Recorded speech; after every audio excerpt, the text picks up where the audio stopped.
Hello and welcome back to the channel. Thank you for joining me in another of my wonderful interviews. Today, we are going to be discussing how the problem everyone in the NWO debt slave system has is everyone through mind control believes their part in the NWO debt slave system is not criminal as they are only following orders. And the fact no one can leave the NWO system does not make anyone think, if they cannot leave, that means they are not free. And the real kicker is even though it is common knowledge the system both left and right sides use mind control on people from the day they are born to the day they die, but no one is affected by it. We're going to look at how we are manipulated, either by the government or indeed by the place that we work in, possibly even friends and family, who knows. We are, of course, being manipulated by lots of people. When, a young lady flutters her eyes at you, you might think, "Oh, I say, I'll do whatever you want." But is it deeper than that? Is there something a bit more nefarious going on? The truth is, based on my internet experience, like my comments getting deleted, especially on Richard's channel, and the lack of people addressing the real problem, i.e., the NWO system, I believe Richard brought this guest on to lend him credibility.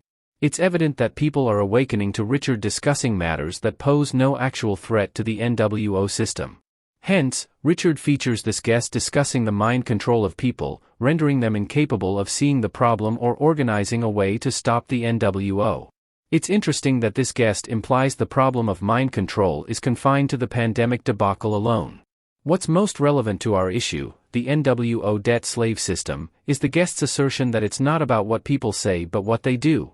After establishing this truth and realizing the entire internet is censored, the only believable things online are people's profile names. Only when they unequivocally express a desire and state they want to destroy the NWO can you begin to trust them. That's the sole credible aspect because everything else isn't worth the medium it's conveyed on.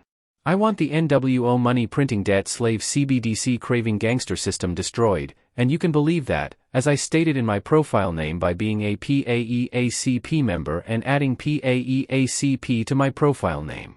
Then you understand that if there's a group of people that understand how to manipulate us without our knowledge or our consent, and a lot of the time that we can't even see it, then you understand why people will act in the way they will act in. So if you ask someone why they took the jab, why they're wearing masks, any of those things, they're not going to say, "Oh, well, I just want to comply."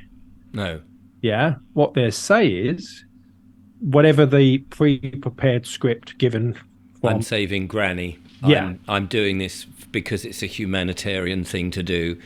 Yeah. I'm doing it because effectively I've been told by the government to do it and I don't want to, Exactly. or I don't want to lose my job or Yeah. whatever. And what happens when you point out that contradiction? Notice, when Richard is asked how people react to being challenged about their hypocrisy, he does not answer, as he is thinking how angry this man's logic has made him.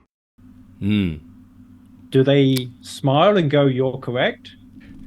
Probably not. No, they get angry and then they attack. They you. resent, yes. Yeah. How dare you? How dare you imply that's what it was? I am my own man. I can make my own decisions. Did you see him, like a rabbit in the headlights, processing, "My guest is talking about me," then say "how dare you" and mean it, giving him a comedic and distancing way back to composure? Exactly. Even as a young man, I was manipulating